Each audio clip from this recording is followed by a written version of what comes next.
Federal Reserve is considering a digital dollar. The implications for privacy and freedom are frightening. This is Richard Werner, the top academic scholar in the world on central banking.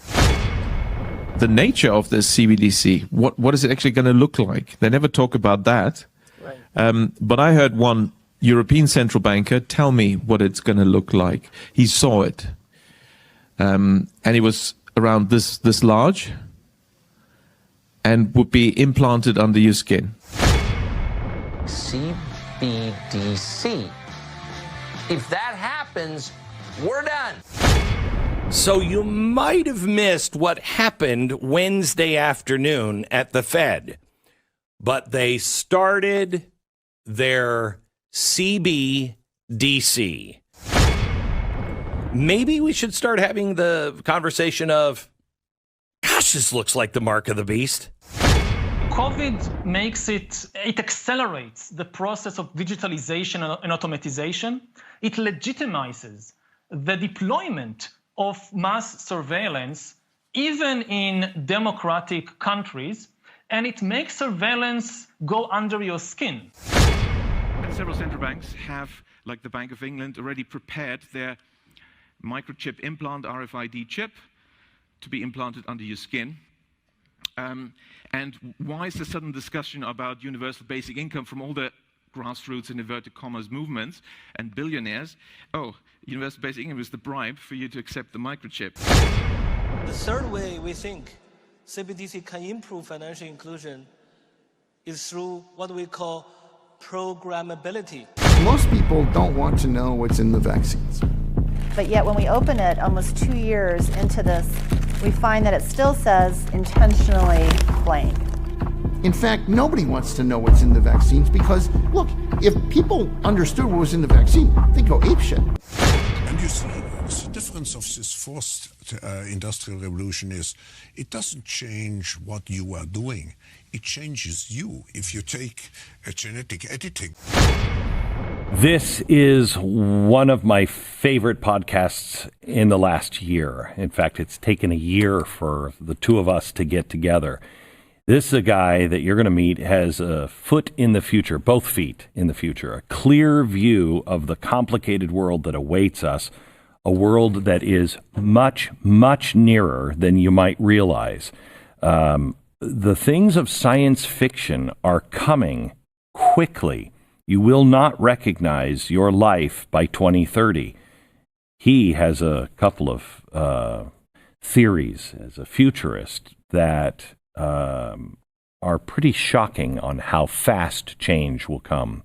Things are going to be automated. You're going to be able to change your body through automation, through implants, but also through CRISPR. We'll be able to cure disease, and it's already here. Industries, communication, everything will change. The very fabric of morality is going to be challenged, which is why today's guest is so important. He has devoted himself to the difficult questions posed by such a transformation. What are the dangers of this technology? What are the dangers of augmentation? What are the dangers of AI, AGI, and ASI? What about the meddling with your own thoughts? Could you get somebody to vote for somebody without them knowing it? Could you get them to buy a product? How bad will it get? The thing I like about him is he also talks about solutions. His stance on cryptocurrency, the idea that paper currency is going to become a thing of the past soon. He studied at the Aeronautical and Astronautical Engineering department at Purdue University. This is the same school that produced Neil Armstrong and several other astronauts. He's wicked, wicked smart. He's worked in Tokyo on the leading edge of technology. He has seen the innermost parts of Silicon Valley. He is the editor of The Bleeding Edge and chief technology analyst for Bonner and Partners. You are going to love Jeff Brown.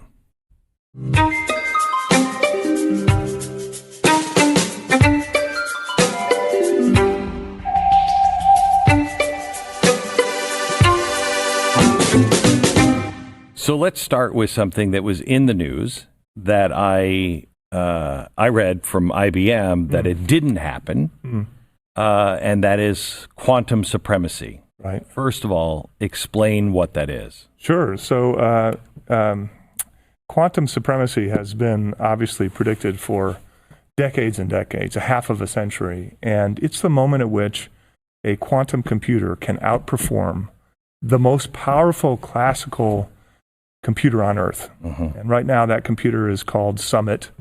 It was actually partially built by IBM, and it's one of the Department of Energy's national laboratories, and it's capable of something called 200 petaflops per second, which is, just imagine football field-sized data centers full of racks and racks of very powerful computers and servers.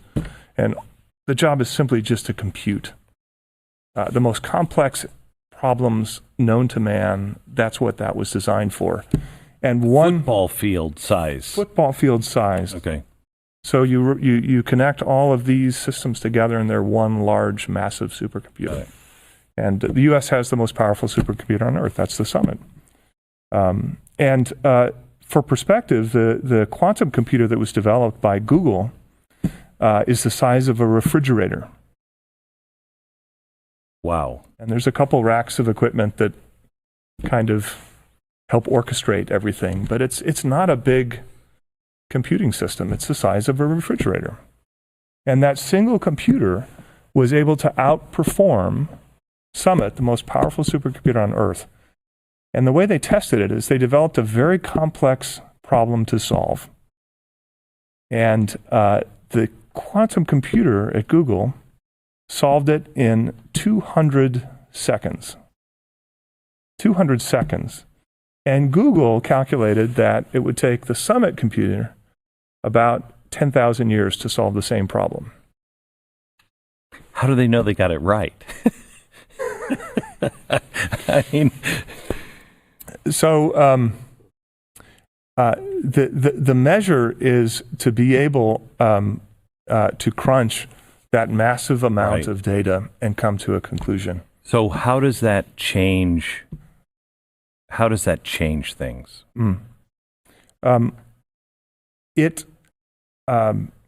Honestly, it changes everything. The truth is that we'll look back on this 5 years from now, 10 years from now, and this will be one for the history books. This is like a moon landing. This is absolutely a moon landing. And it was something that recently there were lots of people that said, oh, that's a long way down the road. Correct. As recently as last year, experts were saying we are a long way away from quantum supremacy. 10 years plus. Absolutely. And we just hit it, and it kind of went by, and nobody noticed. And this is the thing that I really wanted to have you on, because we had a conversation about a year ago. Right. We were just happened to be in a hotel at the same time at a conference, and you and I pulled a room off to the side just to talk for a little while. And what my frustration is, that life is going to change so much in the next 10 years. And it's either going to be great or it's going to be horrific.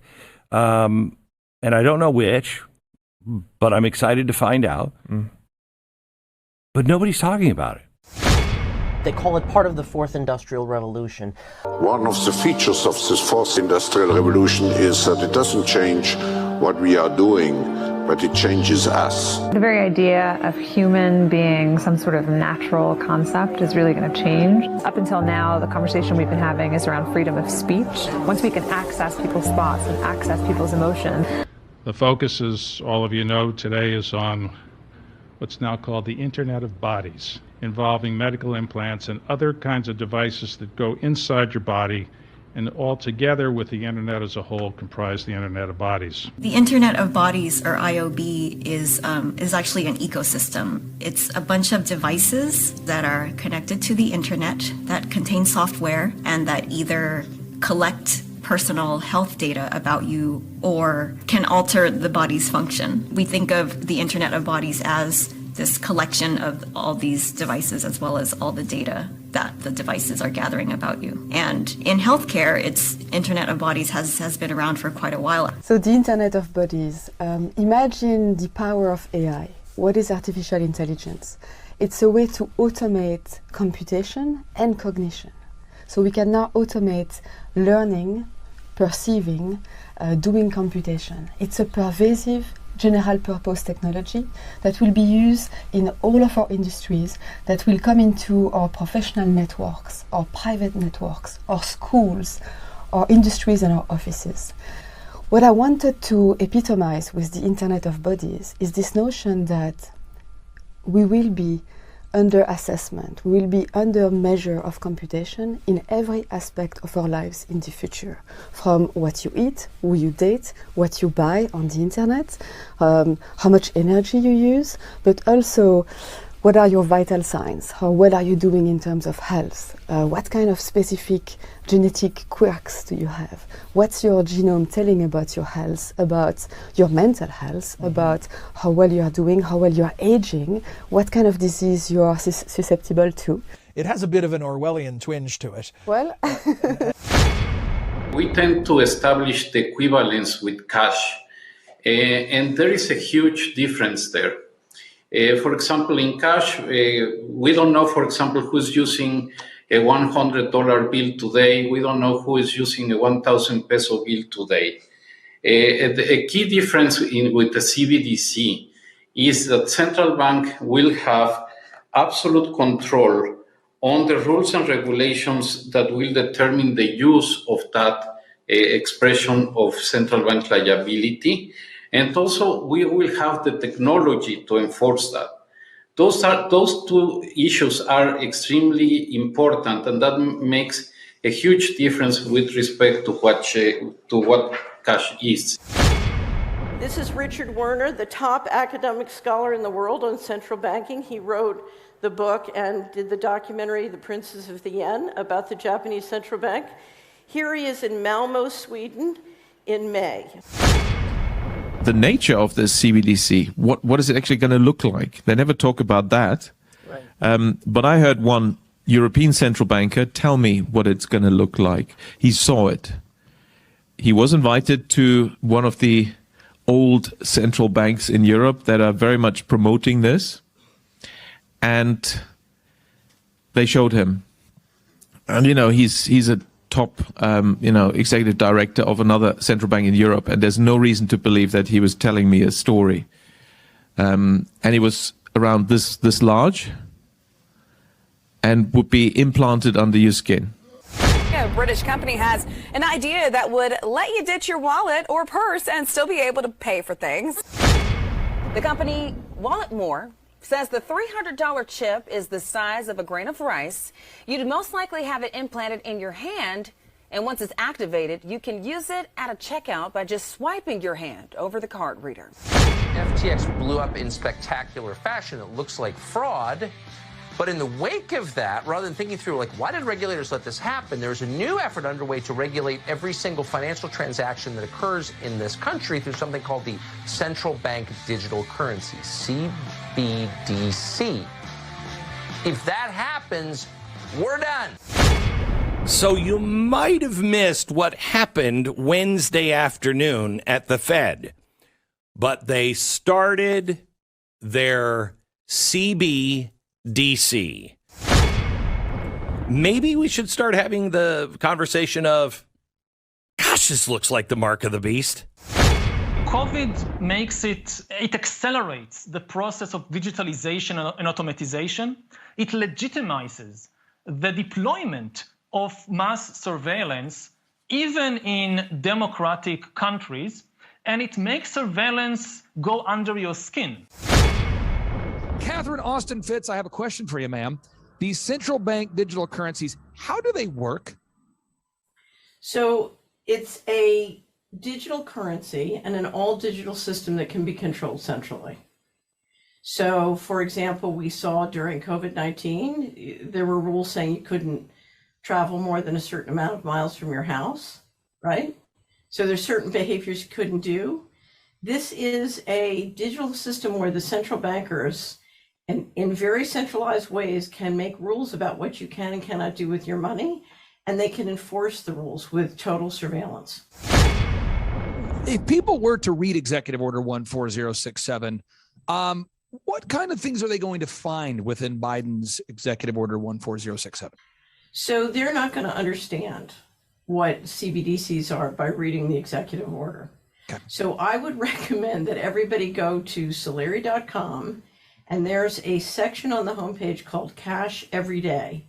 And if you click on it, there are a series of videos that will explain to you in very short order. The first one is a 56-second video from Augustine Carstens, the general manager of the Bank of International Settlements in Basel, Switzerland, who will explain to you in 56 seconds exactly how CBDCs will work. We tend to establish the equivalence with cash, and there is a huge difference there. For example, in cash, we don't know, for example, who's using a $100 bill today. We don't know who is using a 1,000 peso bill today. A key difference with the CBDC is that central bank will have absolute control on the rules and regulations that will determine the use of that expression of central bank liability. And also, we will have the technology to enforce that. Those two issues are extremely important, and that makes a huge difference with respect to what cash is. How concerned are you about the collapse of the U.S. dollar, sir? I'm very concerned. And it's more than just the U.S. There's a thing called the BRICS nations. BRICS stands for Brazil, Russia, India, China, South Africa. And what happened in 2021, I believe, when we abandoned Afghanistan, on that day, Saudi Arabia shifted allegiances from America, trading in dollars, petrodollars. Saudi Arabia switched sides to China and Russia. It's the end of the dollar system. So the end is near for the US dollar, and my concern is it's going to wipe out stocks, bonds, mutual funds, ETFs. Just for my generation, the boomer generation, we're in serious trouble, because the only reason our stocks, bonds, mutual funds are up is because the Fed and the Treasury just kept printing more and more money. Instead of fixing the problem from 2008, they just kept printing more money.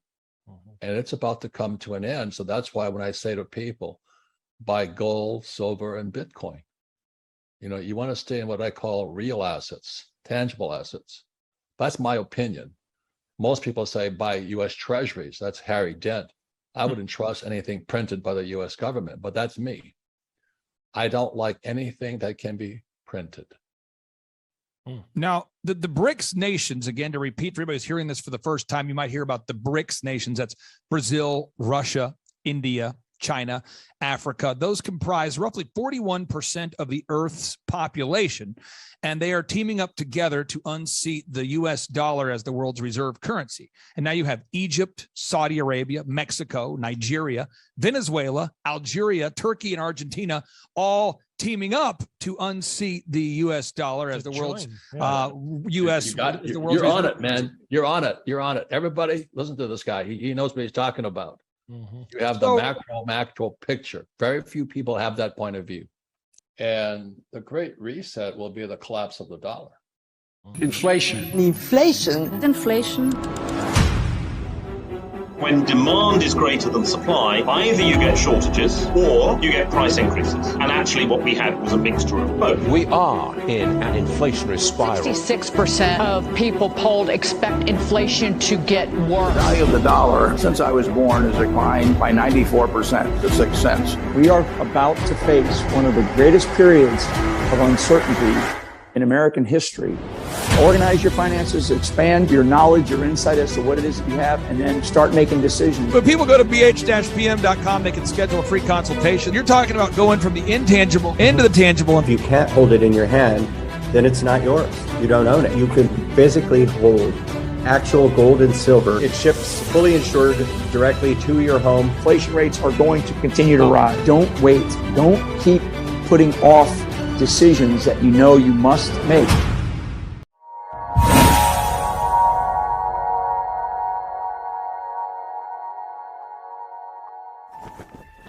Hello, everyone. It's Amanda Grace. I'm coming to you today to talk to you about Reawaken America. I have been humbled and honored to be a part of Reawaken America since April 2021, when the first one was had at Rhema Bible College in Tulsa, Oklahoma. And I have to say, I have watched so many amazing moments happen for the glory of God at Reawaken America, and seeds get planted in the lives of those that are still seeking the Lord. We have seen many people get set free, healed, delivered. We love to pray over people at Reawaken America. I have prayed with so many amazing people, which include Marty Grisham from Loudmouth Prayer, Pastor Todd Coconato, who also deals in deliverance as well. And it has been an honor and a privilege to pray for so many people, to be able to minister to them, for my husband Chris to be able to minister as well, and for Clay and General Flynn to allow me to even speak there, to even speak and speak what the Lord has to say. People need the word of the Lord in this hour. That is what they need. And so Reawaken America has been a chance for people to come and not only hear the word of the Lord and hear biblical teaching and be prayed for, but also to get necessary information they need, because the word of God says it is the knowledge of the truth that will set you free. And so it's been an incredible experience for us. We hope to see you at upcoming events that are coming up this year. And we are excited to see you there. God bless everyone. This is one of the greatest movements I've ever seen and been a part of. I literally go to President Trump's rallies. I speak there. I speak on his bus tours. This Reawaken tour is literally what it means. It has reawakened the American heart. We hold these truths to be self-evident. All men and women created by you know the thing. We will shut you down. We will cite you. And if we need to, we will arrest you and we will take you to jail. Period. I wasn't thinking of the Bill of Rights when we did this. But no amendment to the Constitution is absolute. God actually spoke to me. He spoke about sacredness. He said to me, Kim, what I place in many, many people is sacred. And if anybody touches what is sacred to me, then it is the end for them. So what I've done in the United States of America is sacred. And there are people on every side that are trying to destroy what I deem sacred. And it's not going to happen. This is the definition of criminal conspiracy, racketeering, and collusion. This is not a theory. This is evidence.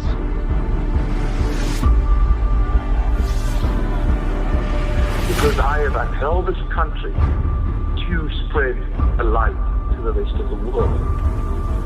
When you choose to go against the sacred thing that God puts into the very heart and the soil of this nation, this was sacred to God.